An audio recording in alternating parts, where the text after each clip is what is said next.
Hey there, my name is Seth Juarez. We're here at the Microsoft Research Faculty Summit 2015. I'm here with David Rothschild. Thank you for having me on the show. Tell us a little bit about what you do. My research is about understanding how and why people provide information in different settings, and then thinking, once you have that data, how do you aggregate that into something useful? And if you get there something useful, can you figure out how people utilize that and market intelligence to make decisions and allocate resources? And so it's thinking about that path from data collection to data analytics to data consumption.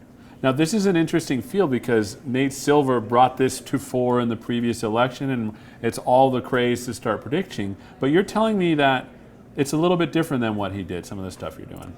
And Nate Silver does a great job in taking a lot of the data that's available and trying to figure out a way to make it digestible and make it consumable. And I think that we really handle a lot more on that first step as well, which is to think, how is that data coming into play and how can we make that even better? So if you think about polling, people go out there and traditionally, and a lot of the data that Nate Silver and all these other poll aggregators utilize, it's based on this idea that you want to find a random and representative group of people. This is extremely costly, it's an extremely slow process, and we're sitting there with all these people opting into internet polls. And one of the challenges we want to say is, can we actually make that data useful? Can we figure out ways in which we can get the right question to them and design the question in a way that really extracts the information we want? Can we work on actually incentivizing them in this opt-in environment to provide meaningful data? And then once that data is collected, then can we turn to what are the estimation techniques now going to be for this new type of data? And we're going to be on that forefront, and hopefully the stuff that we're building here will be turned over to the Nate Silvers of the world in a couple of years as that standard data that they're now using. How are these polls going to be presented to like your average user? So what we see is that people like opting in and people like providing information.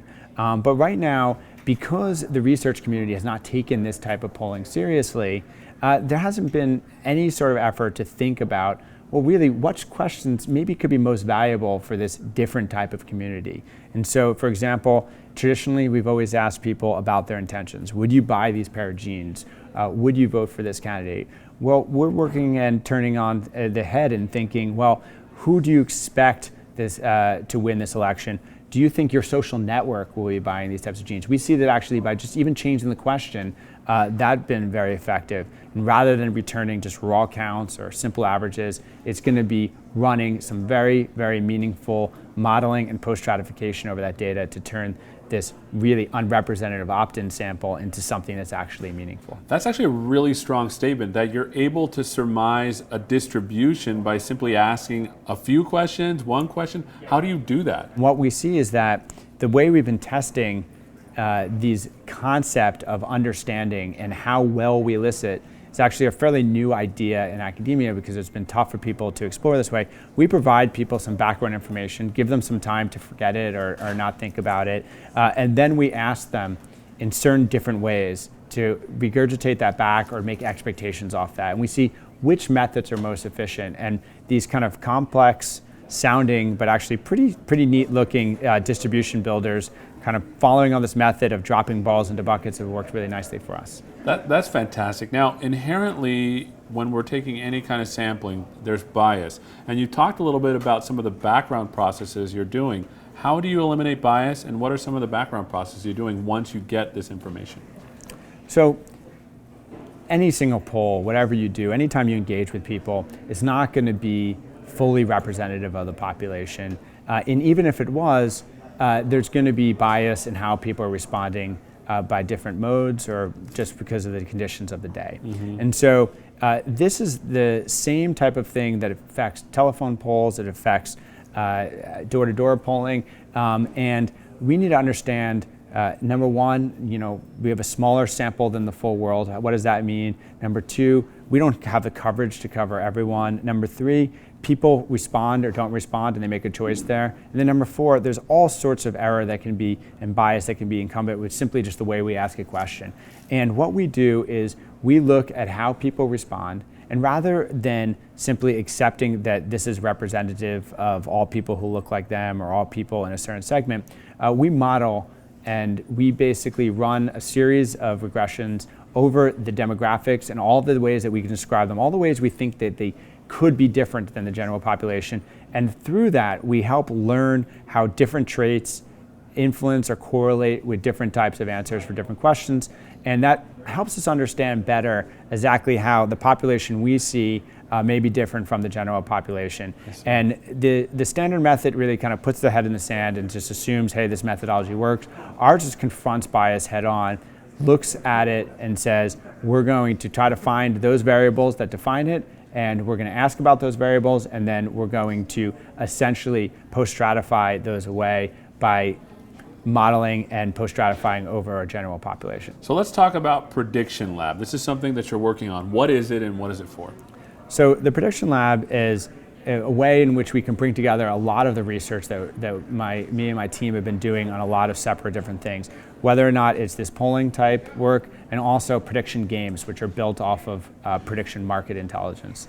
And so the idea is that we finally want to build long-lasting, durable infrastructure that could stand alone, but more likely and more hopefully power a lot of different types of solutions. So you sit there and you think about something like opt-in polling that may be a widget on your favorite website. Mm-hmm. It may be somewhere where you just kind of go separately and answer questions, or it could be think about all the different silly games that people play online. We want to build a way in which these answers, these questions can then be turned around into something useful. And so when it comes to this idea of supplying the right question to the right people, to thinking about how that should be designed, thinking about different incentive structures that can answer these questions, we want to build both a front end and back end technology that could hook into anything and actually supply that for people, so that rather than seeing raw counts when you answer your silly internet poll over who do you hate more, Britney Spears or Lindsay Lohan, or whatever the newest question would be. Sure. You can actually, rather than just get the raw counts, you're actually going to get something that is modeled and post-stratified on the general population, or maybe even down to people of your demographic or another demographic that you care about. It's building that all in one place so that we can service not just the Microsoft community, but also hopefully something that could be an enterprise solution down the line. So Prediction Lab feels like it's a front-end way of delivering polls and a back-end way of making sense of it. Is that right? That's exactly right. And so we definitely stand alone, and we definitely have all the front-end technology. I think that some of the things that would be more exciting to a lot of researchers is going to be what's on the back end. So it's both talking about this idea of modeling and post-stratifying, but in the prediction game lab part of the lab, what we're really doing is focusing a lot on what I'll call a combinatorial market maker. The idea here is that we create a game system where people can come in and make predictions, and when they make predictions, they influence the predictions of everything else that we have in that game. That's right. And so what makes this unique is that most predictions are done independently. And when you do predictions independently, you have a lot less dispersion of the information, because there's only so many questions that somebody can answer. If you connect everything, then when someone answers a question here, it affects all of the questions around. That's great. The second part of it is that it helps give us answers to questions that we previously didn't know. I see. The relationship between different outcomes. And so I like to point to the Great Recession of the late 2008, 2009. We knew independently that bonds were risky. There wasn't a full understanding that there was nearly 100% correlation between a lot of these bonds, and once one went down, everything was going to go down together. Understanding correlations is actually something which is just simply too hard to do in the past. Yeah. Because the computation necessary to do it is actually approaches impossible. And so a lot of what we're doing is actually approximating it. We're looking at the dimensions that are most important first, and then building outwards, and actually having an active learning algorithm that figures out what it needs to be checking on next. And it's really exciting to see, because we really think this will actually really change the way that people think about predictions. And rather than thinking about them as independent outcomes, but think about them as this whole ecosphere of possible things that can happen and how they relate to each other. This is an interesting topic, because I was recently reading something on the New York Times or some other journal where they said, if you want to continue reading, answer this poll. And that's like a really interesting way of, they're not ads, but they're polls. But now on the back end, what is some of the work we can do to sort of take this crowdsourced data to make it more powerful? So the way to make it more powerful is to be thinking that every time anyone has an interaction, what is the best interaction in terms of the researcher? And one is trying to optimize engagement, and number two is trying to optimize the data that they're providing in that question. And so this is a constant, sometimes complementary thing and sometimes trade-off that you're thinking about, to say that you have so many times that you can engage with people. How do you figure that out? And it all circles back to the idea that you want to be agnostic. You want to look at individuals and say some people may answer simple poll questions, some people may answer complex poll questions, some people may be thrown into some sort of detailed game situation.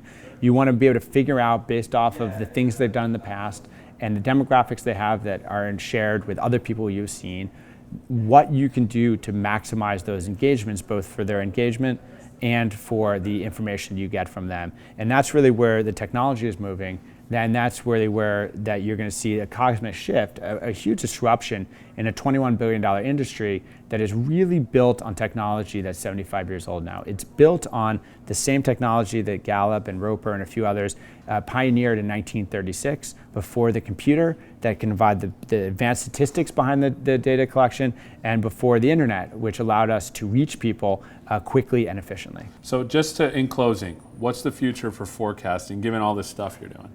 The future for forecasting is going to be wide, and it's going to be deep. And so whereas forecasting right now is much more narrow on a few types of questions you can answer, and it's very much at a high aggregation, what we're looking at down the line is the ability to answer whatever question you're interested in, and at a depth of demographics or other breakdown that is unimaginable at this point. It's moving from a world in which maybe people were predicting who would win the presidential election, to a world in which you can think of any combination of any states, or which is 2 to the power of 51 possible outcomes, or moving to the idea of how any demographic is going to vote in any sort of combination of states, which is, much larger than that, to thinking even about the conditional outcomes of elections on a host of economic and political indicators. So you move from a very, very tiny world, a very high level tiny world, to a very wide and deep world. Well, this is really good. Thanks for spending some time with us. Thanks for watching, and we'll catch you next time.